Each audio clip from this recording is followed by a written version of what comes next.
in this call trying to, like, one of them trying to judge and assess the other, which doesn't bode for a good environment. That's not how it's going to be at work. So why should it be that way in an interview? Because interview should be a reflection of you as a person, you as a company, the candidate as a person, them as somebody who's done this over a period of time. So I think that's, you have to sort of set up an environment that makes it mimic your real world, not like completely something that's mutually exclusive from the real world, right? Okay, and I'm speaking a whole lot faster than I usually do, and I completely understand that I do come with an accent, so hopefully you're catching most of this, even if not all of it. Yeah. Okay, the next item is do your homework, right? Look up their profile. I mean, just get a sense of what they've done. Because I've been on calls where people are like, I have no idea. Krish, can you code? Have you done any architecture? Have you written Java code? Have you written Ruby code? Have you written Node code? Have you written React code? Have you led people? I was like, you know what? I think we've taken the time to put that not just on a boring document like resume, but also on infographic and the product and a variety of other things. Why are we actually not, should you have not taken the time to do some preparation as much as you expect the candidate to come prepared for the interview, learning a bit more about your company? The answer is, I think you should, right? So please, respect the people showing up at the interview, so you know a little bit about them before they actually, tell you a lot more. Showing up at an interview where you have no idea who the other party is, other than the fact that they're looking for a job and they might be an engineer, I don't think is good enough. It's definitely not good enough, right? Okay, so let's go to the next item. This is going to be begin your interview by asking questions relevant to your needs, sure, but also drawing a parallel to the candidate's experience, right? I think you have a need and you're trying to hire somebody. Got it, right? The candidate has a need, they're in the interview. That's why you have the marriage of two people in that call. But you have to ask questions that relate to your needs, but that also relate to the candidate's experience, right? So let's say, I don't know, if you're hiring me to solving a particular problem, you explain your problem, you're wanting to make sure that can Krish help you solve that problem. Sorry, I'm using third person here because it's just Krish is a random person. It's like George in Seinfeld or something, or Jimmy, was it? So you have to essentially connect the dots, right? What is your problem? What are the skills? How can they help you? If it's mutually exclusive, and too often I see that, it is mutually exclusive, it doesn't help the cause, because all of us have done a lot of things over a period of time, but not all of it is relevant to your problem. But not everything that you think is irrelevant is actually irrelevant, right? What I mean by that is, if you're hiring me for, I don't know, like a Go position, I have no Go experience at all, right?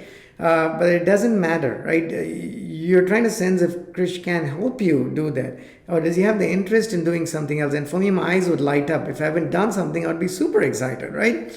I'm just taking that as an example, but regardless of whether it's a technology or a framework or it's a language or it's whatever it is, you want to take your problem, take their experience and try to kind of connect it, see, hey, how would you help me solve this problem in this context? And I think good interviewers do that all the time. So that's something to keep in mind as well. Okay, let's keep scrolling down here. What is this next item?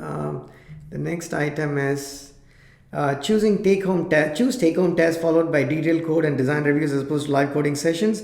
This I think would be a pet peeve. I mean, I've done a number of these live exams and I don't mind it. I actually enjoy them. I'm a tiny bit anxious before, but once I hit, when the interview starts, I'm completely all right? I'm less worried about people judging me. It's for a few reasons. One is just it's in my personality. I have not generally bother a whole lot about other people's judgments. It's me setting my own standards, and can I meet them? It's like Matthew McConaughey's Oscar speech was one of the best speeches you could ever have seen in an Oscars, right?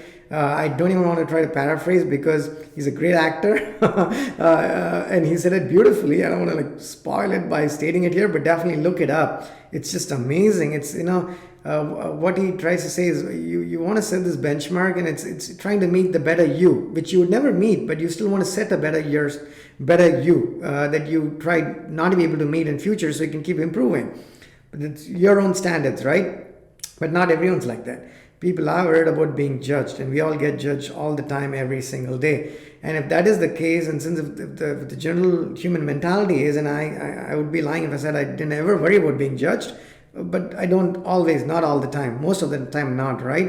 So I think it's important. This is where things like the live coding exams create an issue, because people are not in their comfort zones, right? They become uncomfortable doing it.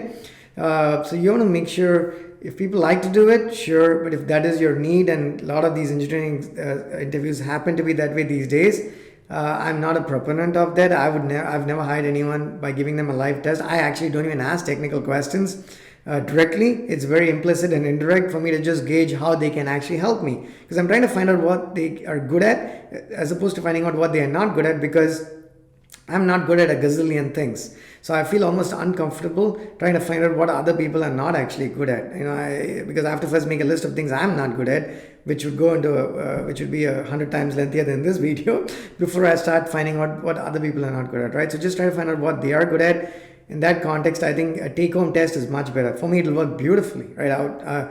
Personally, I think I'll blow it out the park in a take-home test, because I have my space and time to think, than trying to solve that within the 20-minute, 30-minute window during the interview, when there's 4 pairs of eager eyes watching you, right? Trying to make a judgment on you, because that is a job. It's not their fault, but it's their job. And it's hard when somebody's talking as well, because some of us like to think in private. I can do either ways, but I can only do the not thinking in private if I actually know the person a little bit better, right? So what I try to do in these live interviews is try to see if I can sort of set a rapport, camaraderie with the interviewer. And it depends on the company where it is possible. Other times it's not.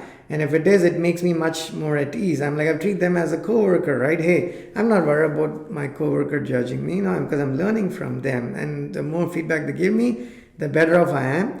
I may not agree with all of it, right? That's fine. I mean, we should all learn to disagree in peace, because technology is wide and there's no single right way of doing it. So sure, we're not going to connect or agree with every item from a technical standpoint, but that's the good thing, right? The sometimes, not all the time, you learn by having these differences of engineering opinions, which is, I think, a very, very healthy environment.